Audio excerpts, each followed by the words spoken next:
Hey, shalom brothers and sisters. Welcome back to our video today. Our video today is all about sa Matthew chapter 7 verse 23 hanggang 24. Okay, babasahin natin dito, no? Describes the fundamental response to Jesus' teaching. Those who are rejected by Jesus for practicing lawlessness despite their religious work, and those who are accepted because they build their lives on a solid foundation of faith by putting His words into practice.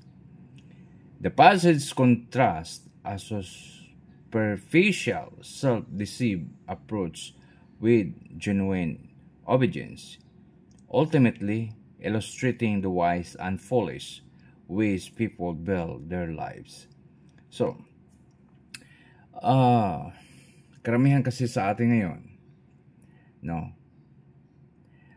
they are rejected, no, ayaw nilang tanggapin ang utos ng Panginoon, ang turo ng Panginoon sa atin, ngunit sinusunod nila yung mga walang kabuluhan at lawlessness na mga religious works, no. Piling nila sila na maliligtas. Kung hindi ka daw papasok sa kanilang mga religion ay hindi kayo maliligtas. So that is wrong, brothers and sisters, no.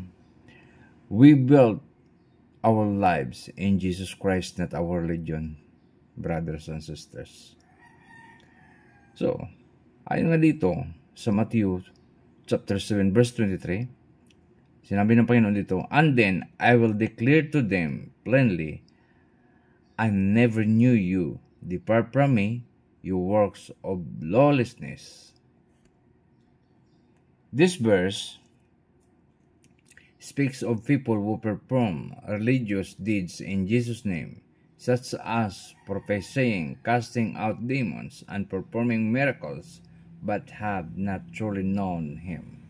So, marami kasi mga tao o mga religion ngayon o mga religious groups or leaders na ginagamit ang Panginoong Hesukristo upang magpalayas, manghula, at magpalayas ng mga demonyo, gumawa ng mga miracles kuno, pero hindi nila alam ang tunay na Jesus Christ o Kristo, mga brothers and sisters, no?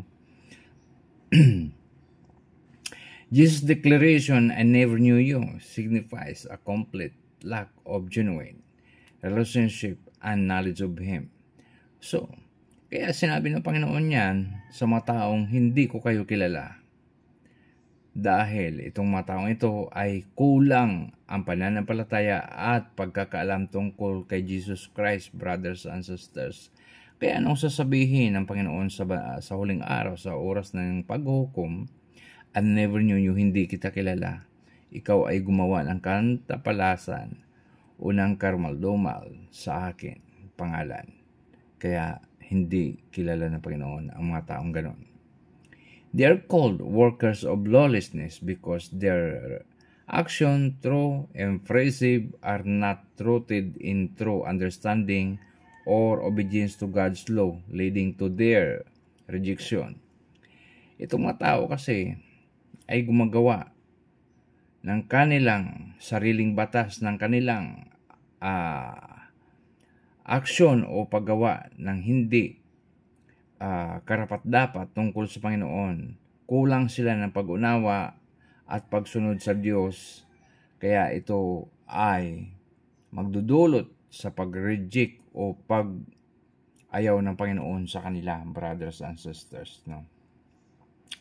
In chapter 7 verse 24 naman, "Therefore everyone who hears these words of mine and acts on them is like a wise man who built his house on the rock." So, ang mga tao naman na nakinig at gumawa ng ayon sa aking mga salita, sila ang mga taong mga wise at parang gumawa ng kanilang mga bahay sa foundation na bato.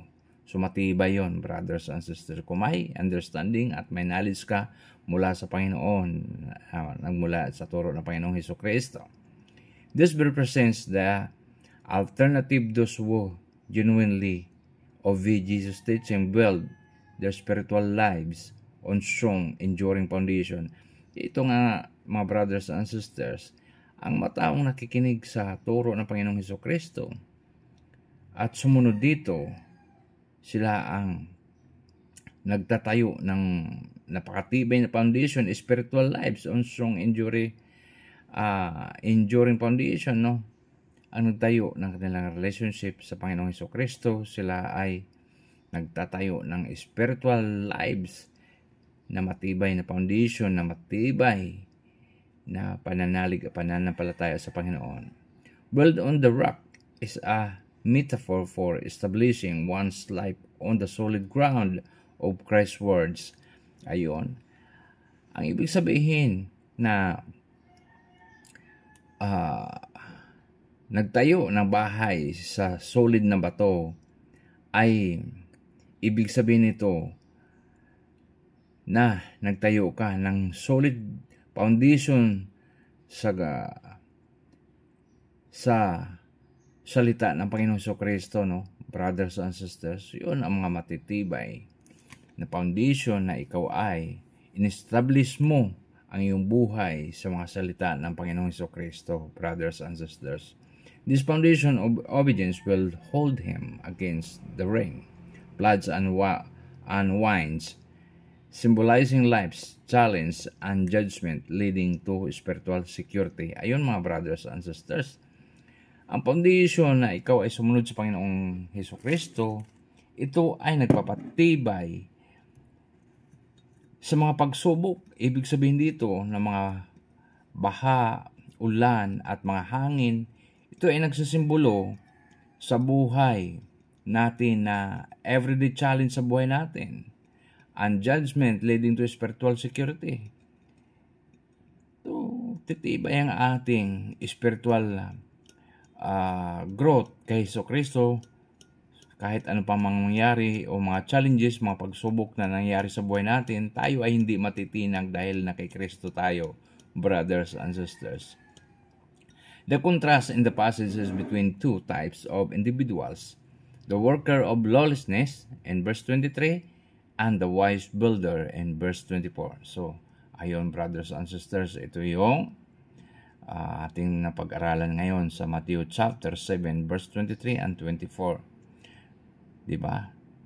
Napaka-solid mga brothers and sisters. Kung ayaw nyong i-reject kayo ng Panginoong Hesukristo, pagtibayin ninyo ang iyong spiritual growth o spiritual na pananalig at pananampalataya sa Diyos sa pamamagitan ni Kristo upang hindi matangay ng mga pagsubok ng dyablo, ng panliligaw ng dyablo dito sa sanlibutan. So, sumunod po tayo sa salita ng Panginoong Hesukristo.